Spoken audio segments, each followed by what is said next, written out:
Good afternoon, everyone. My name is Diane Solov, and I'm pleased to welcome you to Better Health Partnership's webinar on the Cleveland Central Promise neighborhood.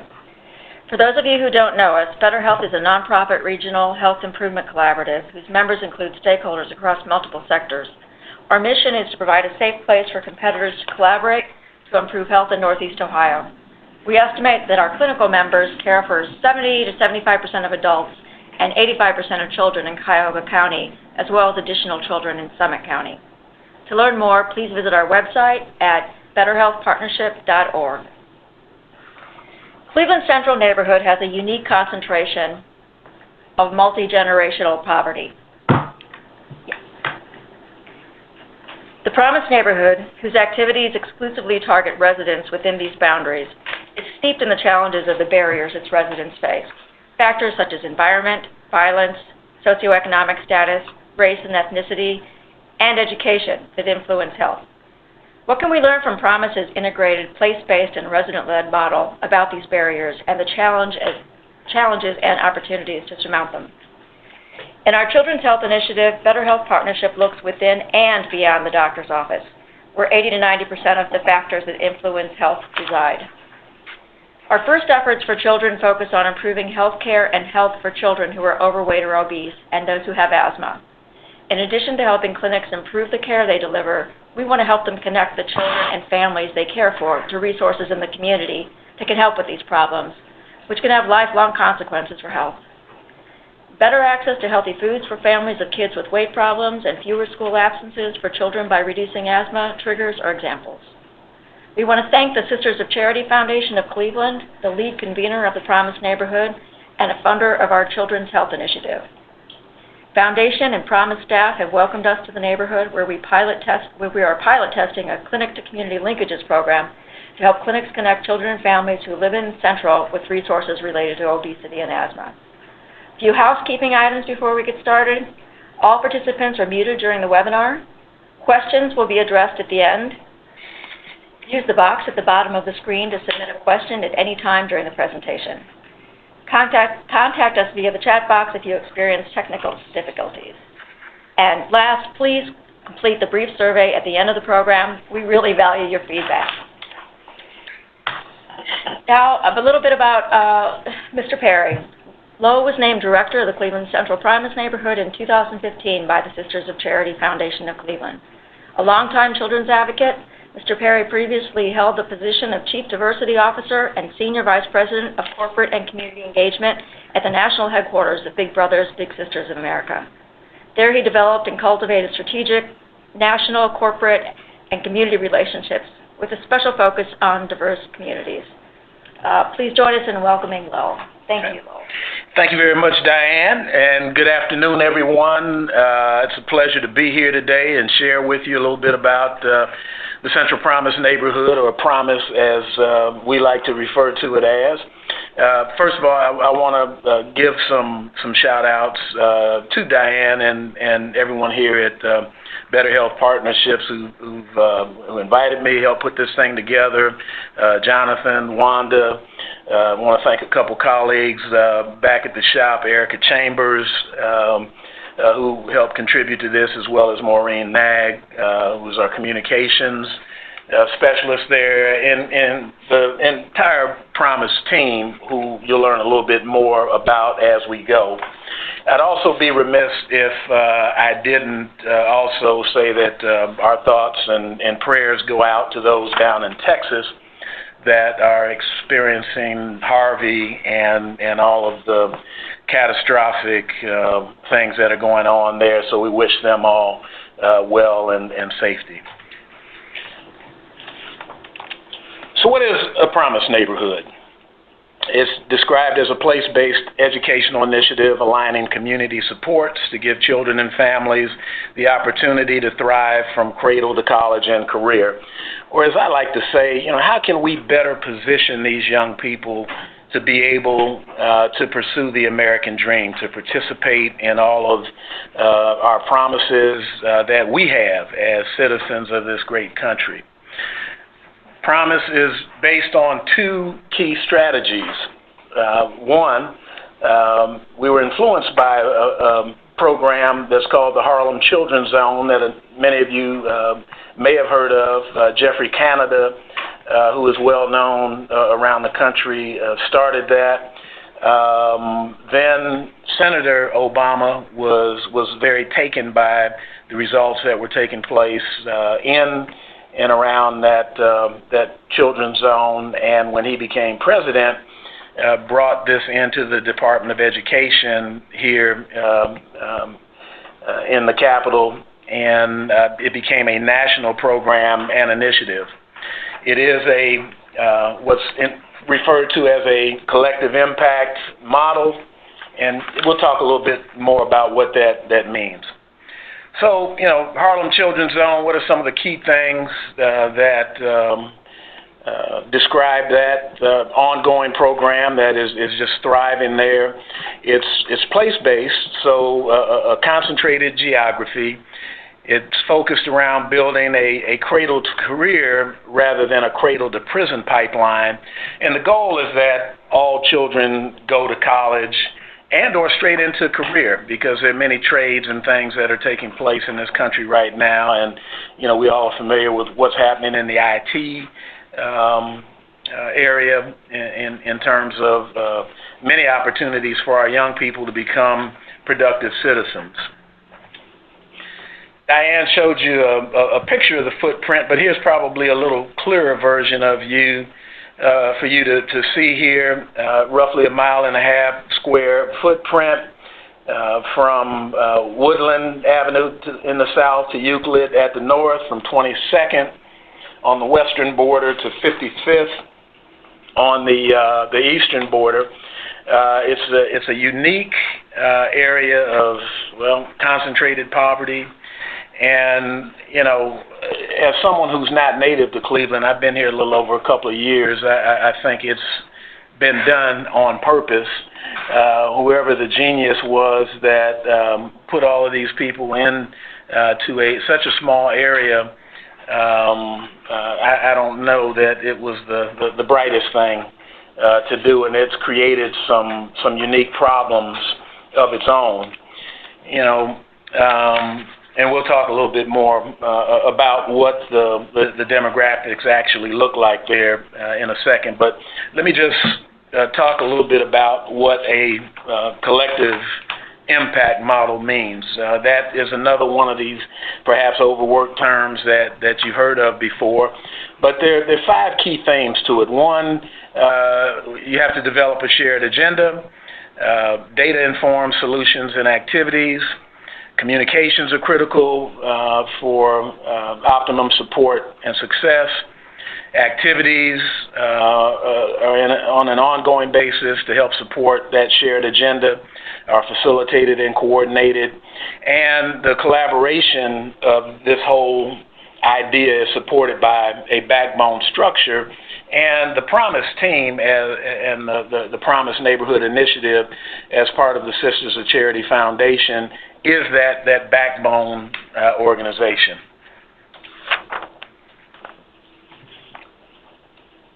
So let's talk a little bit about some of the things that go into it. In developing that shared agenda, we've had input from many different areas, from the residents themselves, various nonprofits, schools, businesses, government, and others work to help our children show up, participate, learn, and thrive in high-performing educational opportunities from cradle to career, and share our visionary goals.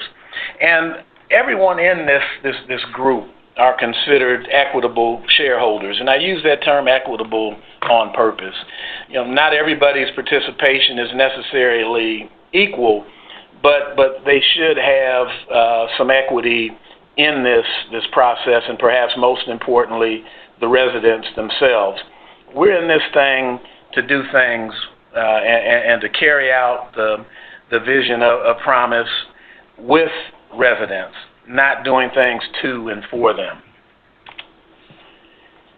Some of the visionary goals include every child participating in quality early learning to ensure he or she is ready for kindergarten. And second, that every child attends excellent K-12 schools to be prepared for a successful college and or career experience. and most importantly, achieving the identified grade level benchmarks along the way. So when they hit third grade, that Ohio third grade reading guarantee needs to mean something. When they're being tested in the third grade and the eighth grade, they ought to be hitting those goals and objectives. And, at the end of the day, when they do graduate from high school, if they do go on to college, they shouldn't have to be taking remedial courses which don't count toward a degree, nor do they qualify for scholarships. So that's extremely important that those benchmarks are being met. Right in the middle of all of this, residents need to lead the change in the Central Promise neighborhood in order for it to have the optimum transformational success. This can't be another in a long line of transactions that have been guided more by availability of funds, and when those funds run out, organizations disappear. That's happened all too frequently in Central and other communities around Cleveland and around the country for that matter.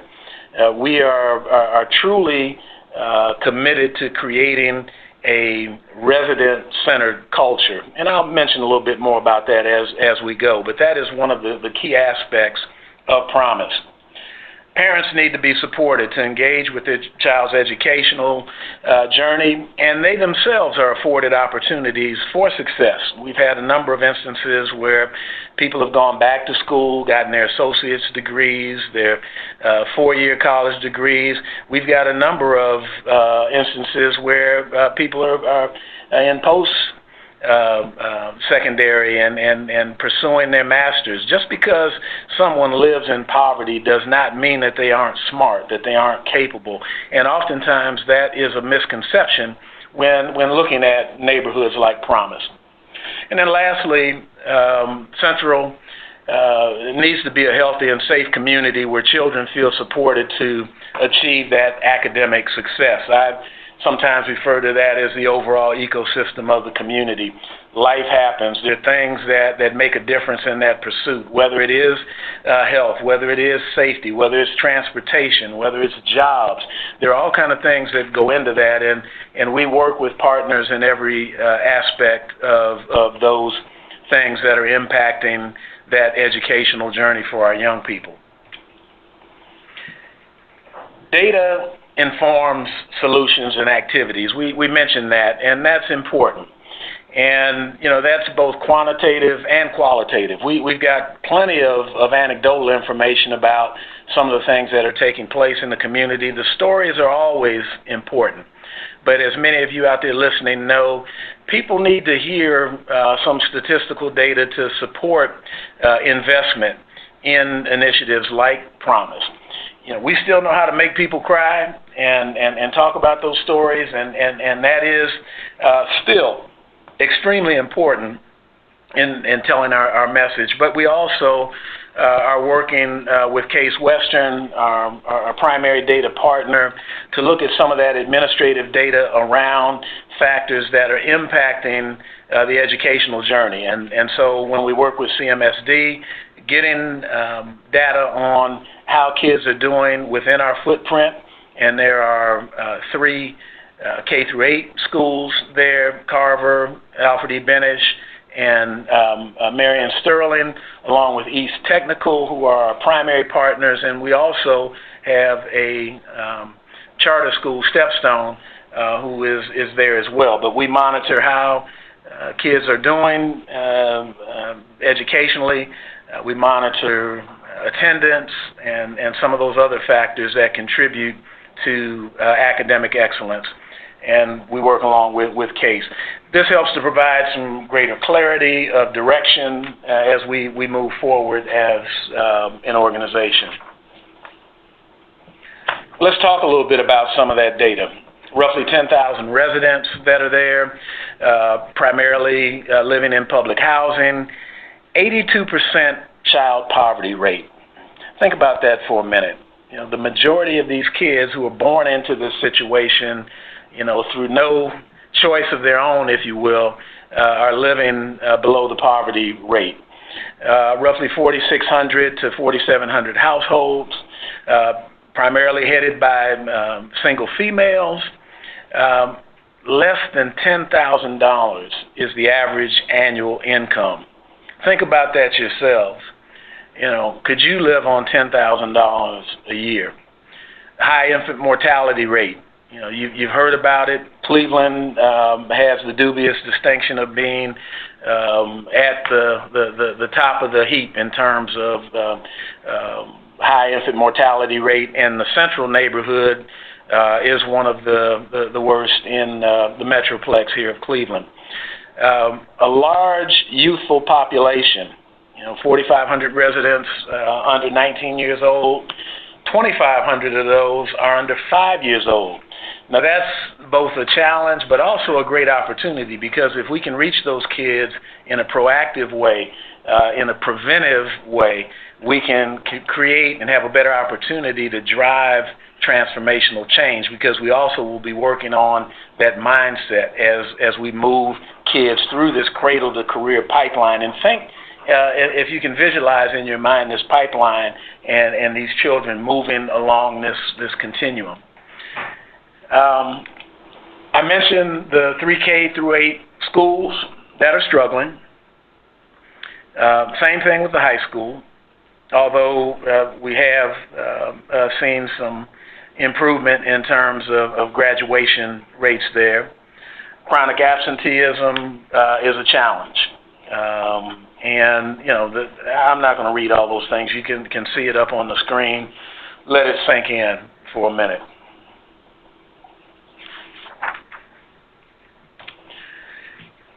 Communication is critical for support and success, and it's one of our jobs as the backbone organization.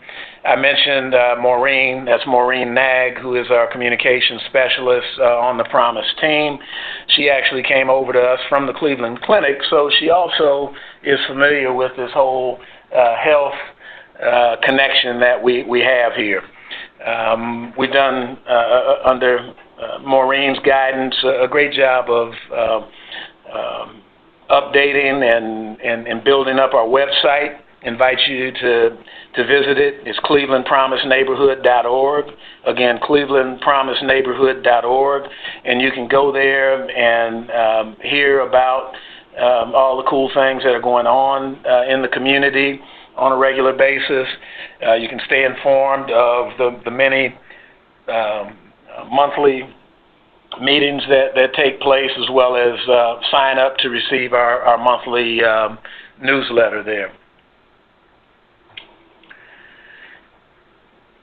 Promise acts as a facilitator and connector, and strives to ensure that our partners and other participants are well informed and are also accountable for results. And that includes every stakeholder, as I mentioned before. Activities are facilitated and coordinated. That is, again, one of the jobs of a backbone organization in a collective impact model, and that includes our advisory council meetings. I don't think Diane has missed one, and so we appreciate her being there and being an active participant along with other organizational stakeholders, funding stakeholders, and most importantly, our resident stakeholders who are there. And we brainstorm, we go through different themes each month. 1 month at the beginning of the year, we talked about violence in the community, and we had people from the mayor's office there to lead that discussion. We talked about the other pieces along the pipeline in early learning and quality K through 12. And our next meeting actually is coming up on September 20th from 4 to 6 at the Friendly Inn. And it's open to anyone who wants to attend. So any of you that are out there listening and you want to feel Promise up close and personal, please come on out. We also serve dinner there. We do regular community meetings that are more driven by the residents and tend to take on more action-oriented steps, where the advisory council is more report out and collecting information and data and input from all of our stakeholders on how we might want to proceed. And we also do regular organizational stakeholder planning sessions on how we move forward with the agenda. let's talk a little bit about, some of the activities that help to empower residents. These are a couple of members of our team that are out regularly in the community. You might know them. Joe Black, who's our neighborhood engagement manager, and just completed his National Urban Fellowship. So congratulations to Joe, and he's looking forward to applying that new knowledge here back at home in the area. And Dawn Glasgow, who's got a great story as our neighborhood engagement coordinator. She actually started as a Promise ambassador and was so inspired by what was going on. She went back to school. She's currently pursuing her master's at Cleveland State University, and now she's a full-time member of the Promise team. And hopefully as we grow, we'll have more success stories like Dawn, because it's my goal as the director to where appropriate and possible to hire more members of the Promise neighborhood onto the team, because that would truly lead to residents leading the change. We talked about that resident leadership. A lot of that comes through our ambassadors program, and what that is these are resident leaders who step forward that said they wanted to be actively engaged, and they become Promise ambassadors when they go through actual formal training on their neighborhood, on the resources available in Cleveland and in the state of Ohio, and opportunities that are out there, both within this state and without. They are our ears and eyes in the neighborhood on a daily basis, regularly requested for advice by organizations seeking to serve Central. They've, again, a number have gone back and are at Tri-C and pursuing their associates or pursuing their bachelor's degrees. And again, you can kind of look down the list there, but probably one of the things to highlight here is that they're actively involved in the many community events that we participate in, like the Back to School rally that just took place at the Friendly Inn earlier this month. We've got our Read and Ride program where young kids are encouraged to read, and as part of the program, they're entered into a lottery to get bicycles. And the team, we had a large number of bikes that came into the Promise offices that we assembled, and with great pleasure and pride, we were able to present it to over a dozen youth in the community. The different summer enrichment programs, and we participate in things like Parade on the Circle. And again, residents are involved directly in not only the planning but also the execution of these things. And that's extremely important, and that's what drives just mere process engagement, leading to more structural integration. And that's how we will achieve a true resident-centered culture. And this will be driven around what we call polarity thinking, or both and. When you have a lot of different ideas on how to reach a common end game, it doesn't mean that one is better than the other, but how do they both work synergistically to get you there. And we're working with Enlightenment Consulting as we speak. Some of you might even be reached out to do a survey to provide some input on what a true resident-centered culture looks like. Part of it involves embedding resident leaders with all of our organizational stakeholders, and again, not just from engaging them and bringing them to the table and having them fill out a survey and give them input and then dropping them off there, but then moving them along that continuum in terms of the decision making along what strategies are we going to employ, what solutions are we going to try to push, and perhaps most importantly, they will be involved in the implementation of these things, and we're doing that as we speak right now. And they would also have equitable responsibility and accountability across all stakeholders. That's everybody: residents, organizations, the convening stakeholder, that's the Promise team. We all have a role to play. We're improving systems as we go. This is Tatiana Wells, our early learning navigator, who's doing great things in that space, which is the foundational piece of this educational journey. She's housed at Starting Point, the preeminent early learning organization in Northeast Ohio, and she's been increasing the number of early learning centers that are becoming star-rated, connecting children to high-performing early learning programs, supporting implementation of home visiting programs, and developing alternative learning opportunities. And, you know, I'm showing you some of these pictures because sometimes it's helpful to put some faces behind some names that you'll be hearing as you get involved with us. And I'm making that assumption. And, you know, when I talk to people all the time, I say there are a lot of options and things that you can do to be involved, but the one option I'm not giving you today is to do nothing. Because if you do nothing, you're part of the problem. So there are all kinds of things that you can do. You just have to pick what's best for you.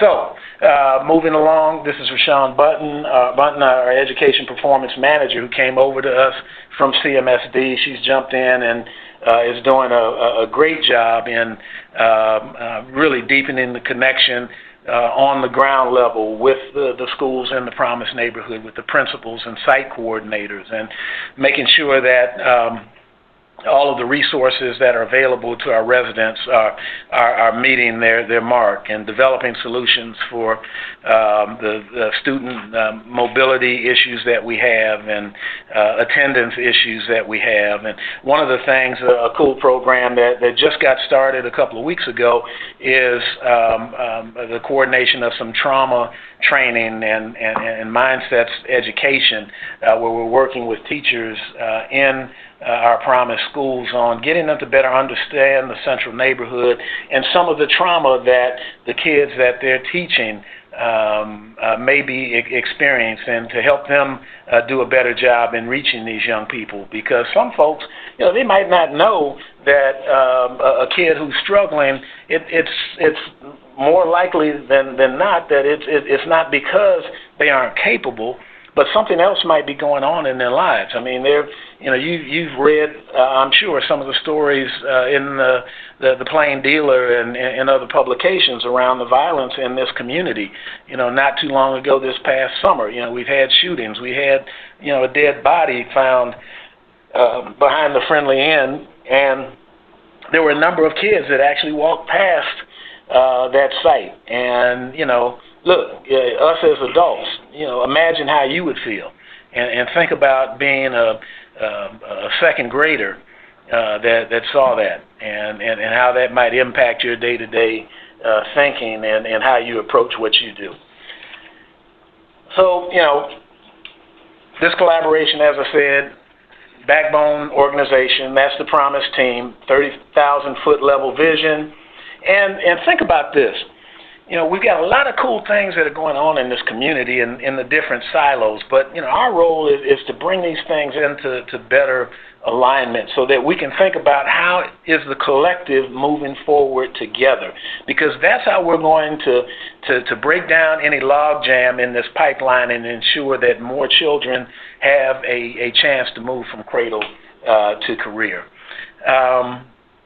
Think about, I'm sure a lot of you have been to Cedar Point. You know, growing up in Detroit, I mean, that was a regular pilgrimage when I was in high school, and even when I came back in college, the roller coaster capital of the world. But, you know, when you're about ready to get on the Millennium Force, you probably noticed that a computer room up there and a couple people sitting behind looking at all these different screens and lights flashing and all, making sure that this ride is functioning properly.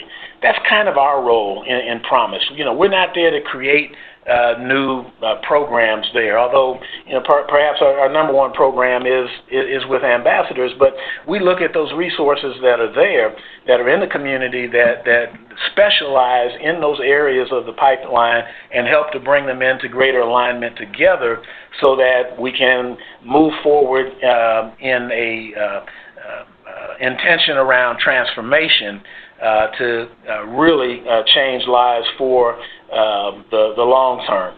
So our role is, as a convener or ringmaster, if you will. We're responsible for a lot of these broad areas that I'm talking about right now, including looking at opportunities to bring federal resources into the area. We're in the midst of, in fact, this afternoon, we're submitting another federal grant application to the Department of Education for National Promise neighborhood funding, which would give us some significant resources to help take this to the next level, to move beyond serving at the program level to becoming a population-level service organization. We've tried 4 other times. Cleveland's gotten the high hat all 4 of those times. Maybe the 5th time is going to be the charm, Diane, and they'll finally give us some love, and we can commit those resources. But we felt we would be remiss if we didn't actively pursue an opportunity to bring additional resources into this community. So, we've talked a little bit about who supports Promise. There's the list that you can look at. Everyone on this list is considered a stakeholder, and that's becoming more of our new language, and that includes our residents. They are equal, equitable stakeholders in this thing. And again, all of us working together will help drive a resident-centered culture that's around making sure that they can control their own destinies. A few quick outcomes that have been catalyzed by the work of Promise and all of its partnerships. Preschool enrollment is up. Support for our families. The Wonderland, the Woodland Wonderland Stay and Play Learning Space at the Woodland branch of the Cleveland Library is a place that families that want to expose their kids to early learning can take them for educational-based activities, particularly those that might not have the resources to enroll them in early learning programs. Increased home visitation programs like Spark, Hippie, and then we've increased the number of 3- to 5-star rated centers from 1 to 9 today, which is incredible, creating more options. We've had some successes. All 4 of the schools in Promise are considered investment schools, and so the district is helping to drive wraparound services to better move these kids along educationally. Parent engagement support through our site coordinators, helping with improving attendance, and so forth. I mentioned the high-performing charter school in the midst of Promise, Stepstone Academy, and they serve 70% are from Central, so they are indeed a neighborhood school. Housing success like Sankofa Village. We're on the footprint of the old Cedar estates that are, it's an ongoing housing development and strategy, and it also is driving, some of our up and out intention in the neighborhood on a couple different levels. One, people are moving out of the housing projects into single family housing. We're working with Huntington Bank on a housing and mortgage initiative where residents will be going through some training around how to build credit, how to plan for one day buying a house. So if they want to stay in Central and know how to get into a house, we don't want our ambassadors to necessarily be living in the same housing project unit unless it is by their choice. Or, moving up and out to other communities, whether it's to the west side or broadening horizons beyond Ohio, dare I say. And then last but certainly not least, driving health and wellness success. The new health center in the Promise neighborhood, the Care Alliance Center. We're advocates for that. The Nurse Family Partnership Program, that actually is being implemented in Promise, which is a dedicated nurse for Central to visit pregnant and new moms for 2.5 years, from the beginning to 2.5 years, to address infant mortality, and then centering pregnancy approach around late fall, just began in 2016. We've been working with Better Health Partnership, which is driving some asset mapping in the neighborhood that's going to yield a resource guide for people that are living and working in the Promise neighborhood. The Sisters of Charity Foundation itself is committed to eradicating poverty, and health is a big issue around there. My colleagues and I, in fact, are beginning meeting tomorrow on how we can work more closely together around the various areas. I mentioned Erica Chambers, and she's our healthy, eating, active living person, and how do we both most effectively work together. There's something called Sisters of 216 that residents put together, and these are pregnant moms or just moms that are trying to figure out how they can do and create better opportunities for their fellow moms in the neighborhood. Mental health is an issue as well. Rashon and her group, along with the Cleveland Transformation Alliance, put a committee together around special education, and how do parents know what the resources that are there for them, how do they not get taken advantage of, and how do we make sure the kids get what they need. We're exploring a partner with the YMCA around healthy living. Tri-C has offered up some things around access to their facilities, and the list could go on and on. But with that, I'm going to bring my talking head portion of this to an end, and we want to open it up to questions. I know there have been a number that have come in. So, Diane, I'm going to turn it over to you for a minute to read off what some of the questions have been. Thank you so much, Lowell. And first of all, I want to thank you for sharing with all of the listeners and participants here today the work of the Promise neighborhood, the objectives, and the progress to date, and what you hope to achieve.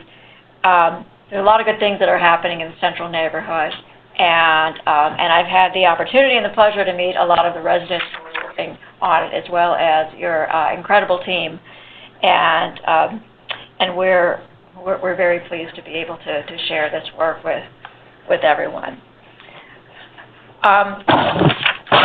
First, we have one question that we have here.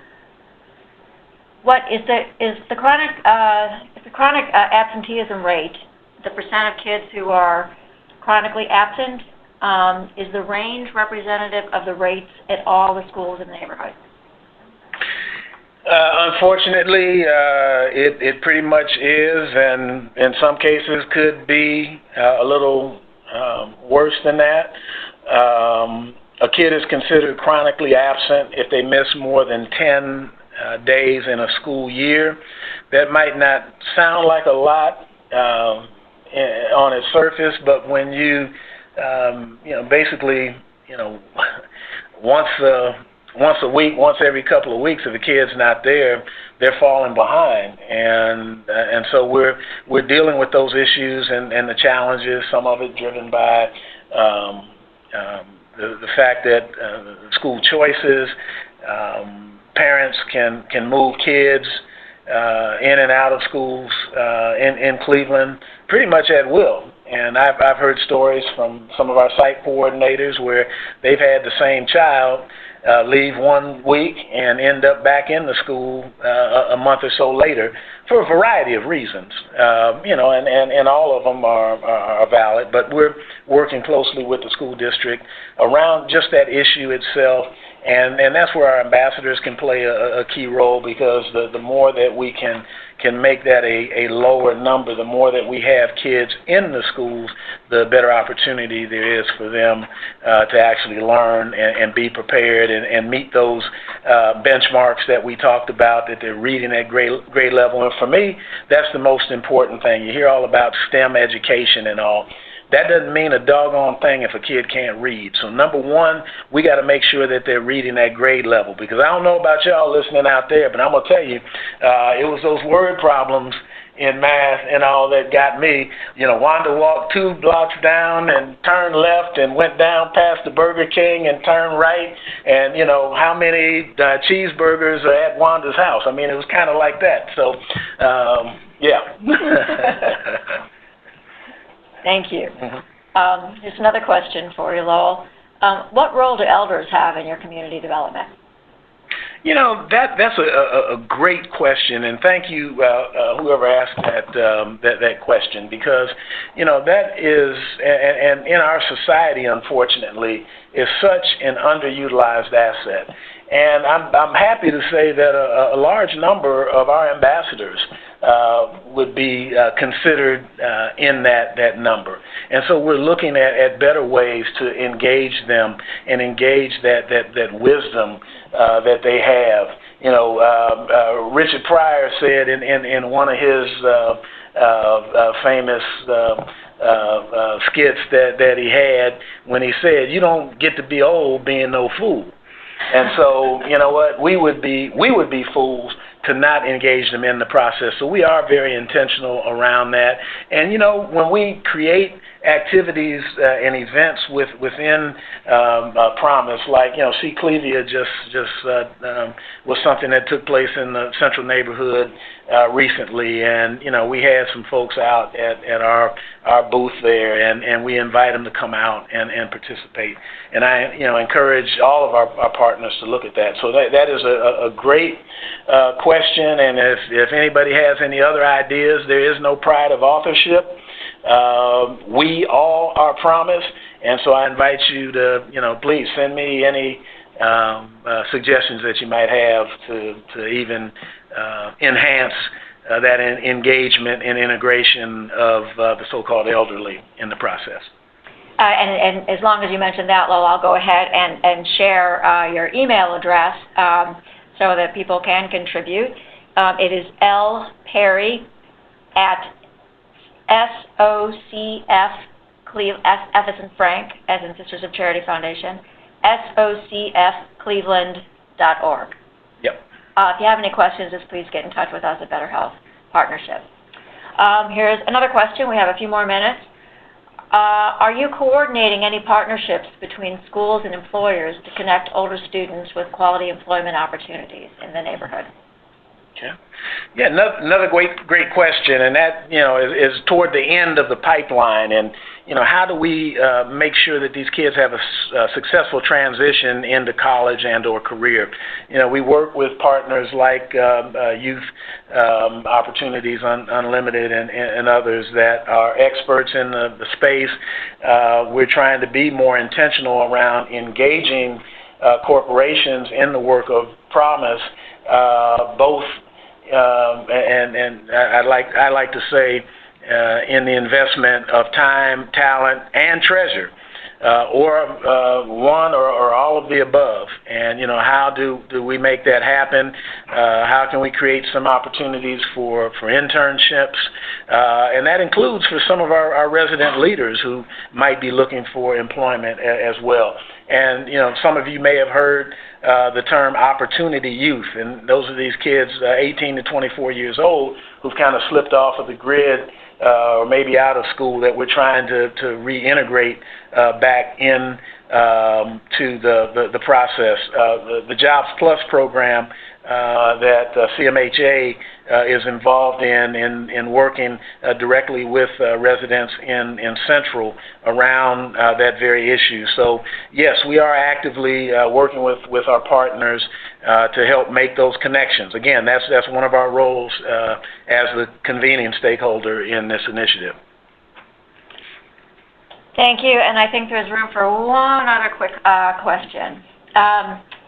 There's a home visitor who focuses on infant mortality, who is asking how Promise neighborhood can be expanded to East Cleveland, Euclid, Warrensville Heights, Maple Heights, and Garfield Heights.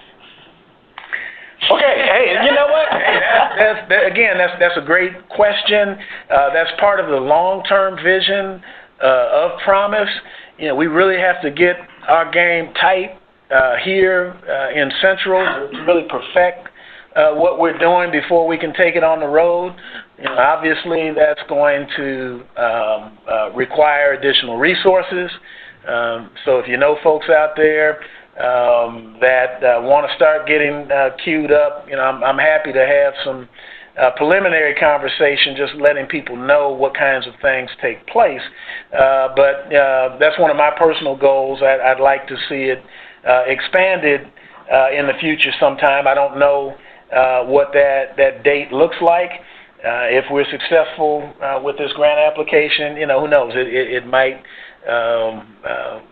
get expedited, but right now we're just going to continue to put one foot in front of the other and make things happen here, and go after it. So I really just personally, let me say in closing, and I guess Diana have the last word here, but thank you so much for listening, for your questions, for your interest in this. Please tell a friend, an associate about what we're doing. Go to the website, sign up for our newsletter, get involved, get engaged in some way, shape, and form. Make an investment of time, talent, and or treasure in this. And again, there is no option to do nothing. So God bless. Thank you, Lowell. I can't say it any better than that. I will ask all of our participants to please stay on the line to complete a very brief survey. We want to know what you thought so that we can bring you more incredible discussions like the one that Lowell shared. And again, please feel free to contact us or Lowell at lperry@socfcleveland.org. For any other questions or comments, and keep an eye out for notice of our next webinar. Thank you so much.